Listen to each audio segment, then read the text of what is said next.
Welcome to political India. ये article Dainik Jagran में आया है और इसमें कैसे भारत की अर्थव्यवस्था या कह सके दुनिया की अर्थव्यवस्था पर असर पड़ा है कोरोना वायरस के कारण। तो यहाँ पे रेमिटेंस की बात की गई है। अब रेमिटेंस क्या होता है? जब किसी देश के लोग दूसरे देश में जाकर वहाँ से पैसा अर्न करके अपने वापस देश में भेजते हैं तो उसी को रेमिटेंस कहते हैं।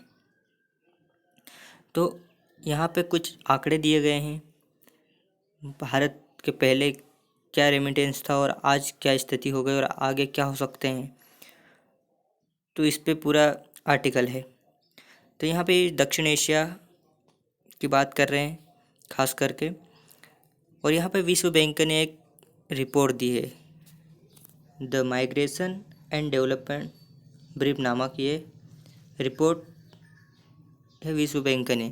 इसमें आपदा की इस घड़ी में वैश्विक और क्षेत्रीय आर्थिक विकास की गतिशीलता के रेमिटेंस पर आ रहे नकारात्मक जो प्रभाव है उनकी पहचान की गई है। अब इससे क्या क्या हो सकता है? रेमिटेंस से निम्न और मध्यम आय वाले देश निर्धनता के उन्मूलन में मददगार होता है। जो रेमिटेंस होता है वो, इससे शिक्षा पर व्यय में वृद्धि होती है और लाखों वंचित घरों में बाल श्रम जैसी समस्या को दूर करने में भी मददगार होता है रेमिटेंस। और इससे गिरावट से बहुत से परिवारों के व्यय करने की क्षमता नकारात्मक रूप से प्रभावित होती है। विकासशील देश जैसे भारत हो गया, तो यह आय का एक प्रमुख जरिया होता है। इसमें कई देशों के लोग व्यय करने की क्षमता भी प्रभावित हो रही है। विश्व बैंक का कहना है कि दुनिया के तकरीबन अधिकांश इलाकों में रेमिटेंस में गिरावट की आशंका बढ़ रही है। और विश्व बैंक ने social protection and jobs global practice प्रभाग के ग्लोबल डायरेक्टर माइकल रुटोवस्की का कहना है कि आर्थिक संकट की घड़ी में विकसित और विकासशील दोनों ही प्रकार के देशों को निर्धन वर्गों के संरक्षण के प्रभावी सामाजिक सुरक्षा प्रणाली को मजबूती देनी होगी। इसके लिए मेज़बान देश को अपने यहाँ के प्रवासी जनसंख्या को, जैसे दूसरे देश में रहते हैं तो वहाँ के देश की जिम्मेदारी बनती है कि उन लोगों की जनसंख्या को सामाजिक सुरक्षा के जरिए मदद करनी चाहिए।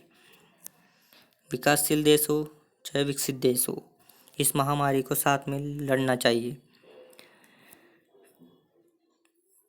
अब आगे, भारत में सर्वाधिक रेमिटेंस की प्राप्ति वाला देश है। ये भारत के आंकड़े बता रहे हैं कि भारत सर्वाधिक रेमिटेंस प्राप्त करता है दुनिया में। अब ये रिपोर्ट है 2019 में $83 बिलियन के रेमिटेंस प्राप्त हुए थे, लेकिन अब 2020 में स्थिति ऐसी नहीं है। 2020 में भारत को प्राप्त रेमिटेंस में 23% की गिरावट आई है और इस वर्ष केवल $64 बिलियन की प्राप्ति का अनुमान है। इससे भारत की विदेशी मुद्रा भंडार पर निश्चित रूप से प्रभाव पड़ेगा।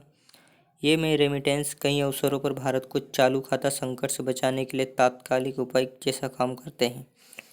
अब कोविड-19 के चलते लॉकडाउन की वजह से भारत में करीब 4 करोड़ प्रवासी भारतीय प्रभावित हुए हैं। प्रवासी लोग जो विदेश में रहते हैं, तो भारत के में करीब 4 करोड़ प्रवासी प्रभावित हुए हैं। प्रवासी कामगारों के सामने रोजगार छीनने का संकट भी बढ़ गया है। फिर आंतरिक प्रवासी संकट में हैं। अमेरिका के भी कई देशों में प्रवास की चुनौतियां देखी गई है। लॉकडाउन के चलते लैटिन अमेरिका के कई देशों में बड़े पैमाने पर आंतरिक प्रवासी घर लौटना पड़ रहे हैं। वहाँ पे कोई मदद नहीं हो रही है। सरकारों को नकदी हस्तांतरण तथा सामाजिक कार्यक्रमों के जरिए प्रवासियों की मदद करनी चाहिए। कुल मिलाकर कोई भी देश हो, प्रवासियों की मदद करनी चाहिए। रेमिटेंस तो अब गिर ही रहा है, उनकी जॉब भी छीनी जा रही है। भारत ने 2019 में से अकुशल प्रवासी जो अनिवार्य मंजूरी की तलाशी में थे, उनकी संख्या में 8% की वृद्धि हुई है। और यह आंकड़ा जो था 2019 में लगभग 27 करोड़ अंतर्राष्ट्रीय प्रवासी थे, है ना। विश्व बैंक ने राष्ट्रीय सरकारों से अनुरोध किया है कि वह फंसे हुए प्रवासी रेमिटेंस अवसंरचना आजीविका और आमदनी के नुकसान, स्वास्थ्य सुविधा, आवास, शिक्षा, मेजबान देश में प्रवासी कामगारों के रोजगार आदि के संदर्भ में लघु, मध्यम, दीर्घकालीन रणनीति तैयार करते हुए सामाजिक सुरक्षा प्रणाली को और मजबूती देने के लिए अपनी प्रतिबद्धता प्रदर्शित करें। इस महामारी के चलते वैश्विक स्तर पर स्वास्थ्य प्रोफेशनल की कमी आई है, जो आज सर्वाधिक चिंता का विषय है। इसलिए वैश्विक स्वास्थ्य अवसंरचना, स्वास्थ्य निवेश और स्वास्थ्य प्रशिक्षण के क्षेत्रों में राष्ट्रों के मध्य आपसी सहयोग को सुनिश्चित किया जाना चाहिए। तो ये है पूरे आंकड़े, आप देख सकते हैं, और कैसे रेमिटेंस घट रहा है और वहाँ के प्रवासियों को प्रॉब्लम्स आ रही है। थैंक यू, और मिलते हैं अगले आर्टिकल में। सब्सक्राइब जरूर करना चैनल को। Take care, bye.